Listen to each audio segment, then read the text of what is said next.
Buenos Aires, Argentina. This might sound familiar. A self-proclaimed outsider aims to win the presidency and dismantle the political establishment so he can restore order to a fractured nation.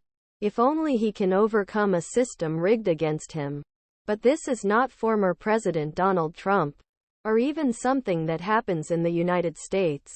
Argentine presidential candidate Javier Milei is latest politician to follow Trump's playbook, claiming the election results are in doubt and watchdogs could deprive him of country's most important post. Analysts say this is tactic to torch Milei's base, increase vigilance at polling stations, or precipitate a refusal to accept loss.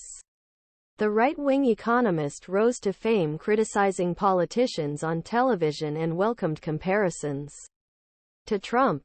His message that corrupt elites have left the country behind resonates with Argentines struggling with rising poverty and 142 annual inflation. Milei represents rebellion, and it is right to cast doubt on the electoral system in a widely trusted country. Since Argentina's return to democracy half a century ago, no candidate from any national race has formally challenged the results. According to the Electoral Appeals Court, polls ahead of the second round of elections between Milei and Economy Minister Sergio Massa on November 19 show the difference.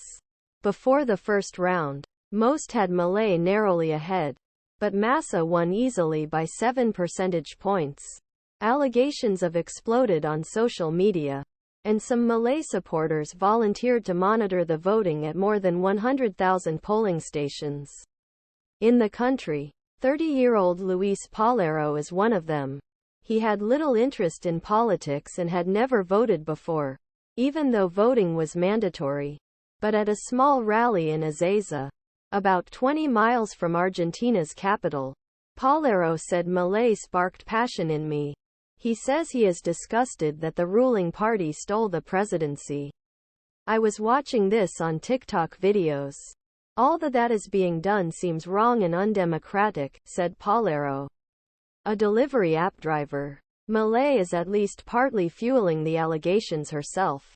He said in an interview on November 7 that the first round of voting was not clean. There were enough irregularities that put the result in doubt, Milei said. He continued, "He who counts the votes controls everything." Earlier, Milei had said that if there had been no corruption in the August primaries, he would have received 35% of the vote instead of 30%. He offered no evidence in either case. Still, die-hard supporters chanted, "Don't make fun of my vote." They brought banners that said a stolen vote is fraud to small rallies. Gala Diaz-Lengu, Executive Director of Center for the Implementation of Public Policies Promoting Equity and Growth, a Buenos Aires-based think tank, said there were always some irregularities in elections in Argentina, but not enough to change results.